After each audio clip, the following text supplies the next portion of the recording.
आता आपल्या आवडत्या मालिकेचे संपूर्ण भाग मालिका प्रसारित झाल्यानंतर लगेचच पाहू शकता फक्त सन नेक्स्ट वर. भारतातील प्रेक्षकांसाठी मोफत सेवा. राणा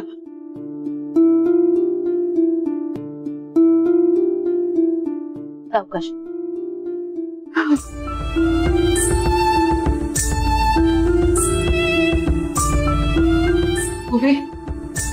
काय म्हणाले पोलीस? तर सांग ना समीरला सोडा म्हणून. सासूबाई हो, पोलिसांकडे पुरावा आहे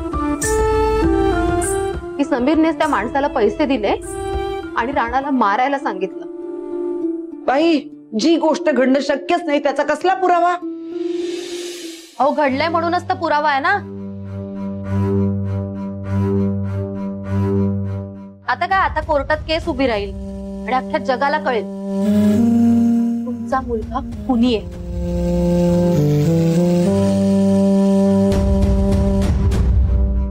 त्याचा खरा चेहरा आता जगासमोर येणार आहे आणि त्याला शिक्षा होणार आहे. आता तुमची आणि त्याची खरी तोंड आता जगासमोर उघडी पडतील.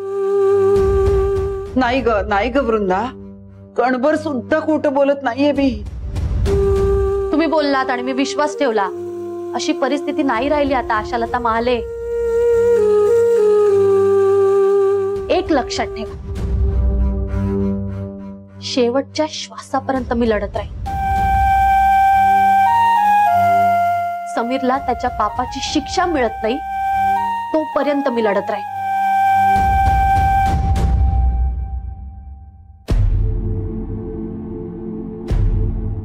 वृंदा, ऐक ना ग.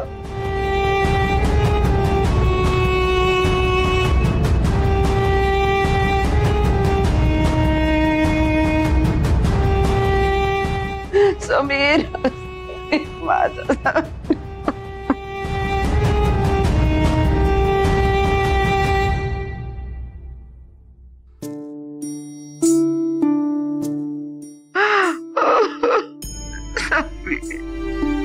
सासूबाई,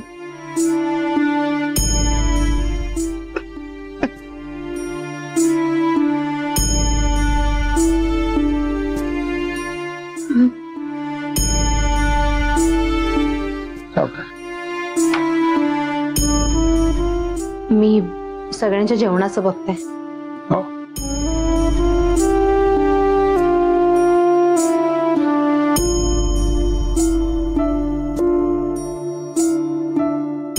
आशालताताई, तुम्हाला जेवढं वाईट वाटतंय तेवढंच वाईट मला सुद्धा वाटतंय. समीरराव तुमचा मुलगा आहे, तसंच ते माझ्यासाठी सुद्धा मुलासारखेच आहे. आपला राणा देवा घरी गेला आणि समीरराव या सगळ्या प्रकरणात अडकले. पण माझी खात्री आहे आपण नक्की या सगळ्यातनं बाहेर पडू. बघा तू, आणि समीरराव हे असलं काही करणार नाही त्यावर माझा पूर्ण विश्वास आहे. पूर्ण विश्वास. माझ्या उभीचा अंदाज चुकणार नाही. ज्यांनी कोणी हे सगळं केलेलं आहे ना त्याला त्याची शिक्षा मिळाल्याशिवाय राहणार नाही. फक्त यावेळी ना मी कुणाची बाजू घेणार नाही. काय होतं, मी एका मुलीची बाजू घ्यायला गेलो की दुसऱ्या मुलीच्या काळजाला छेडे पडतात. त्यामुळे मी ठरवलंय की यावेळी मी कोणाचीही बाजू घेणार नाही. आणि मुळात ही लढाई, हे युद्ध हे माझ्यात आणि माझ्या मुलींच्या मध्ये नाहीच आहे. ही नियती आहे ना, ही नियती माझ्यासोबत भयानक युद्ध खेळते. माझा एक एक सैनिक गारद होत चाललाय असं मला वाटतं.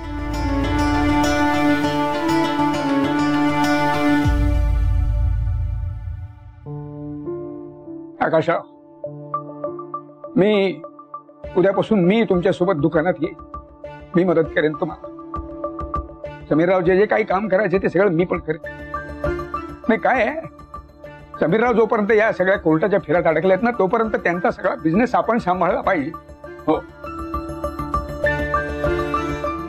काका, मी समजू शकतो तुम्हाला काय वाटतंय ते, पण खरंच याची गरज नाहीये. मी आहे ना, मी सांभाळेन सगळं. नाही नाही नाही, मी येणार. आता कुठे समीरराव नेटाने उभे राहायला लागले होते, हा बिझनेस करायला लागले होते. पण आता या सगळ्यामध्ये अडकल्यामुळे ते पुन्हा शून्यावर यायला नको. पण त्यांची ही सगळी धडपड जर वाया गेली ना तर मला अजिबात आवडणार नाही. हा, काही नाही आपण सगळ्यांनी मिळून शेवटपर्यंत ही लढाई लढायची आहे. अशा लताताई, काही काळजी करू नका तुम्ही. मी आहे. काढू आपण या सगळ्यात ना नक्की काहीतरी मार्ग काढू. नका काळजी करू तुम्ही. हो बाई, यातून मार्ग काढलाच पाहिजे आणि ही लढाई जिंकायलाच पाहिजे बाई आपण. हो, जिंकायचीच. ही लढाई आपण जिंकायचीच.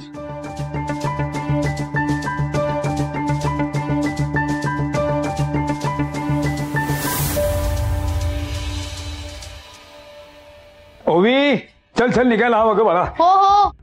बरे बघ मुक्ता, आमच्या कोर्टाच्या फेऱ्या सुरू आहेत तोपर्यंत क्लासेस कडे लक्ष ठेव. बाबा तुम्ही काळजी करू नका, मी लक्ष देते व्यवस्थित. आणि कोर्टाचं आटपलं की मी डिरेक्ट दुकानात जाईल. चला आलो तुझं. बरं, त्या वकील साहेबांना फोन केलास का? करते. अरे मी फोन वरच विसरले, चार्जिंगला लावलेला. आले, 1 मिनिटात आले. चल जा. काका आपण रिक्षा बघूया तोपर्यंत. हा चल. कुठे तिकडे पोलीस स्टेशनला न्यायची की कोर्टात न्यायची रिक्षा?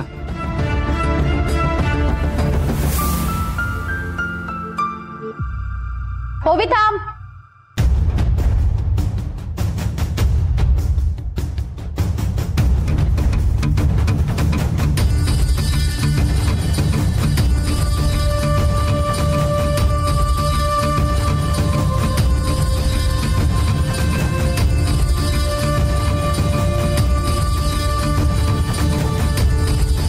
कुठे? कोर्टात? आज समीरला कोर्टात हजर करणार आहेत ना? बरोबर. जा. तसे त्याची की सुटका होणार नाही. आज पोलीस त्याची कस्टडी मागतील. खुनाच्या केसमध्ये त्याला पोलीस कस्टडी नक्कीच मिळेल.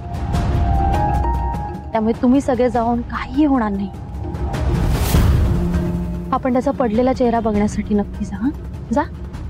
ताई, तू जे गमावलंय त्याबद्दल माझ्या मनात तुझ्याविषयी कणव आहे, सहानुभूती आहे. पण म्हणून सत्य बदलणार नाही ना. समीरने काहीच केलेलं नाही यावर माझा पूर्ण विश्वास आहे. मी तुला काहीच कसं वाटत नाही का? तुझ्या बहिणीच्या नवऱ्याला तुझ्या नवऱ्याने मारले तरी तू त्याचीच बाजू घेतेस. हो, कारण माझ्या नवऱ्यावर विश्वास आहे. त्यांनी काहीच केलेलं नाहीये. मग माझाही माझ्या नवऱ्यावर विश्वास आहे. त्यांनी जे काही पोलिसात सांगितलंय खोटं नसणार. बघू ना कोणाचा विश्वास खरा ठरतोय आणि कोणाचा खोटा. बघू आपण.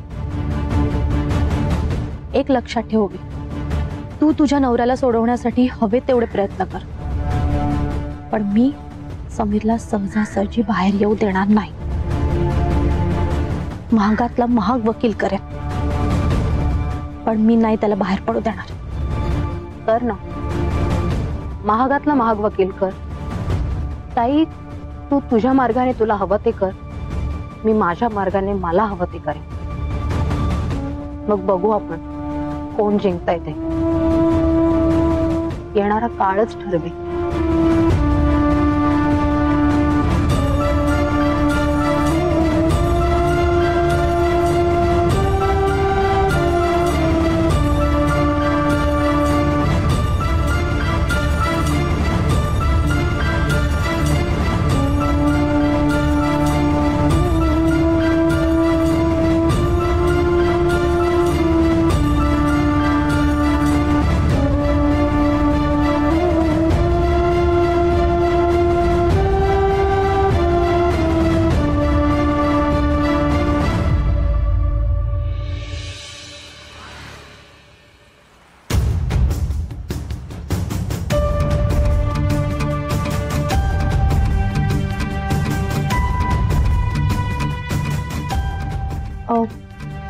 नमस्कार मॅडम, ॲडव्होकेट अजिंक्य मांडलेकर आहेत का? नाही सर, अजून आले नाहीये. कधी येतील ते? मला भेटायचंय त्यांना. काय नाव तुमचं?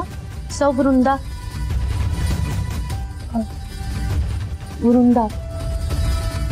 वृंदा घोलप.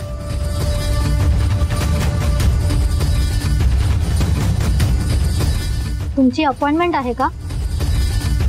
कितीची अपॉइंटमेंट घेतली होती? माफ करा, मी कोणती अपॉइंटमेंट नाही घेतली. अपॉइंटमेंट न घेता कसं भेटाल त्यांना? आमचे सर किती मोठे वकील आहेत तुम्हाला माहित नाहीये का? त्यांची अपॉइंटमेंट मिळवायला किती वेळ लागतो, किती कष्ट घ्यावे लागतात. माणसं वेटिंगवर असतात बघा. आणि तुम्ही डायरेक्ट असं भेटायला आलात. हे बघा मॅडम, कळतंय मला, पण मला एका महत्वाच्या केसमध्ये त्यांची मदत हवी आहे. प्रत्येकाला आपापली केस महत्वाचीच असते, पण म्हणून अपॉइंटमेंट न घेता भेटता कसं येईल? तुम्ही पुढची अपॉइंटमेंट घ्या. नाही नाही, मला आजच त्यांना भेटलं पाहिजे.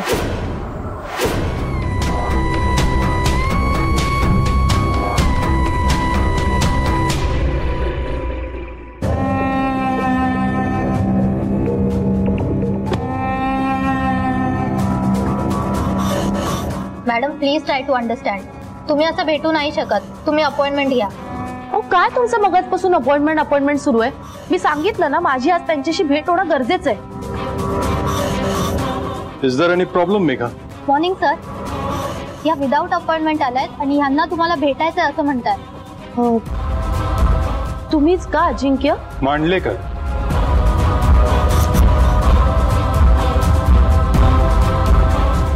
ॲडव्होकेट अजिंक्य मांडलेकर.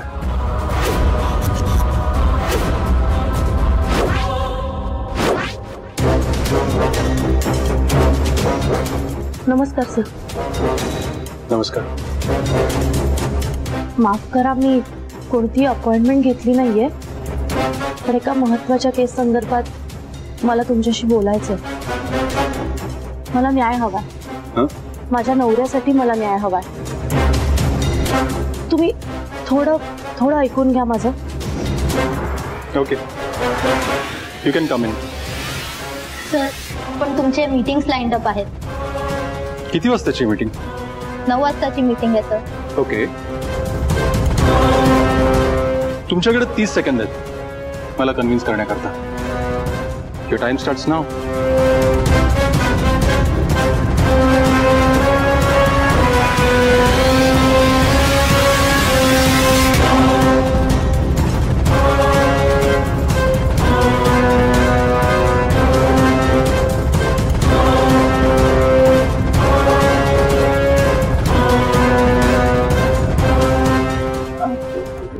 मी वृंदा वाडकर. माझं राणा विश्वास घोलप, मी यांच्याशी लग्न झालं होतं. माझ्या बहिणीच्या नवऱ्यानेच माझ्या नवऱ्याचा खून केलाय, पण आता मी काहीच करू शकत नाही. आणि माझं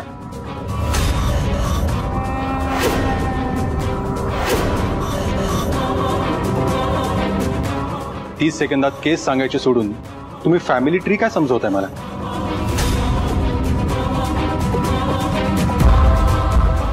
सेकंद?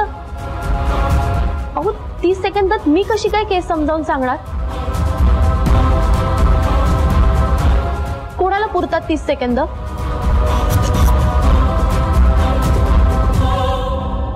मला पुरतात. कोर्टात केस जिंकायला मला 30 सेकंड इनफ आहेत. आणि हा माझा माज नाही, रेकॉर्ड आहे.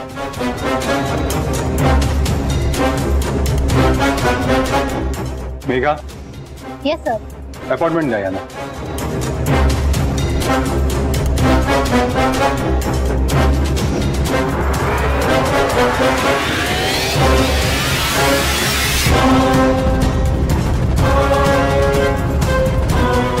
किती वाजताची अपॉइंटमेंट मिळेल मला?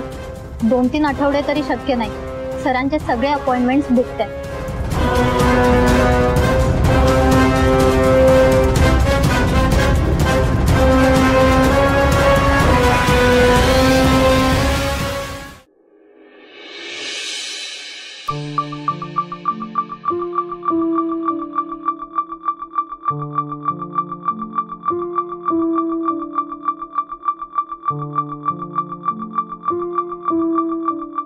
खरंच दुकानाला रंग मारलेला नाहीये.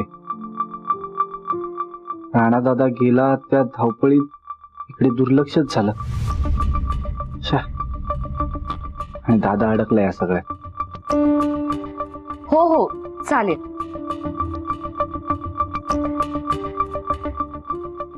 तुम्हाला चालेल ना तिथे माल उतरवला तर? हा मग तिथेच उतरवा. हो हो. अगं तू काय करते इकडे? तुला घरी थांबायला सांगितलेलं ना? हो, पण तुम्हा सगळ्यांची धावपळ बघून मी घरी शांत नाही ना बसून राहू शकत. शिवाय लोकांमध्ये असं इम्प्रेशन नाही पडलं पाहिजे की समीर जिजूंना अटक झालीये म्हणून बिझनेस थांबलाय. ते या सगळ्यातून बाहेर पडेपर्यंत आपण बिझनेस सांभाळायचा, त्याला आधार द्यायचा, टिकवायचं असं ठरलंय ना, म्हणून इथे आले. 2-4 कॉल अटेंड केले, काही कॉल स्वतः केले. बरं ते स्वीट सिप साठी फ्रुट्स मागवले होते ना, तर तो टेम्पो आज माल उतरेल.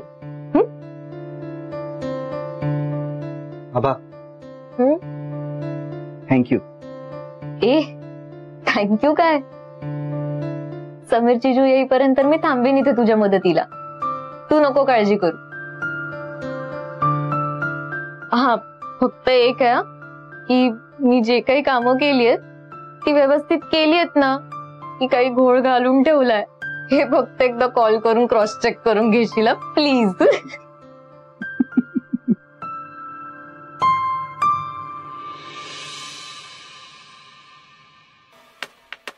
भूमी आलात का तुम्ही?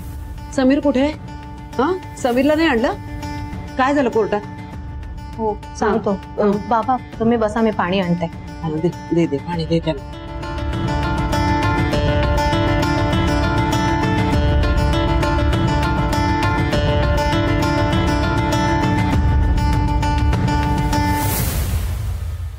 बाबा काय झालं सांग ना मला, पण कोणीतरी सांगा ना मला काय झालंय. समीरला सोडणार आहेत ना पोलीस? हो हो. हा आज त्यांना पहिल्यांदा कोर्टात हजर केलं होतं हा आणि त्यांना 2 दिवसाची पोलीस कस्टडी सांगितली.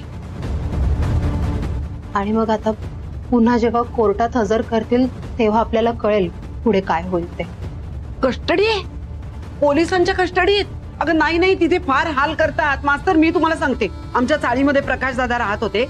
काही केलेलं नव्हतं बाई त्यांनी, काही चूकच नव्हती त्यांची, तरी त्यांना 4 दिवस ठेवलं तिकडं. आणि इतकं मारलं ना, पुढे 8 दिवस अंथरून धरलं बाई त्यांनी.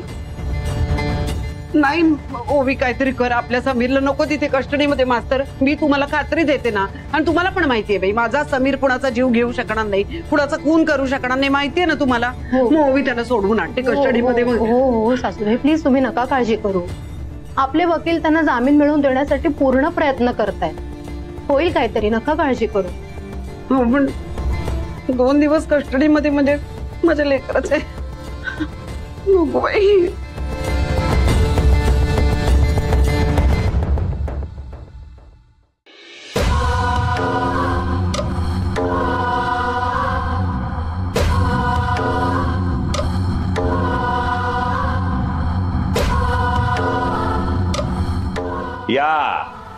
या समीर महाले या, स्वागत आहे तुमचं.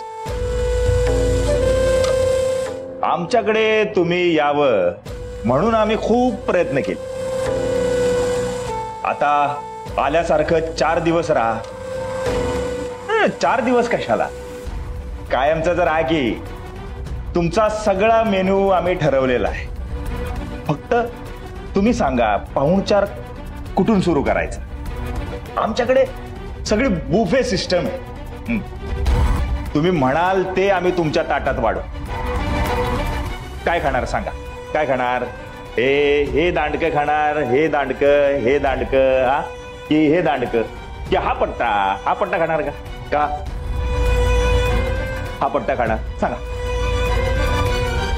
साहेब मी खरंच सांगतोय, मी काही केलेलं नाहीये. समीर महाले,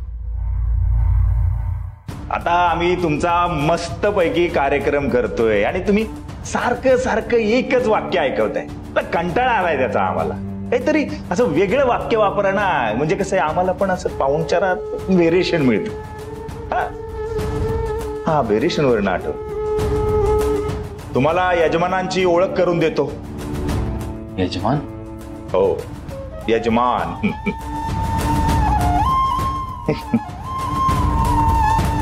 यजमान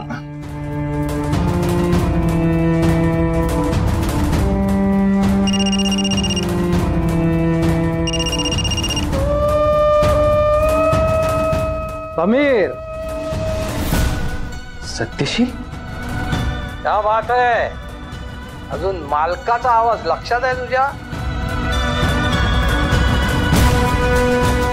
व्हेरी गुड. काय रे, तुझ्यासाठी एवढी मस्त रूम मी तयार केली होती आणि तू काय केलंस? मलाच अडकवलास त्याच्यात आणि पळून गेलास. ठीक आहे ठीक आहे, आता मस्त पाहुणचार घे. इन्स्पेक्टर साहेब, त्याची नीट खातिरदारी करा, त्याला काय कमी पडू देऊ नका. Enjoy Mahale, enjoy.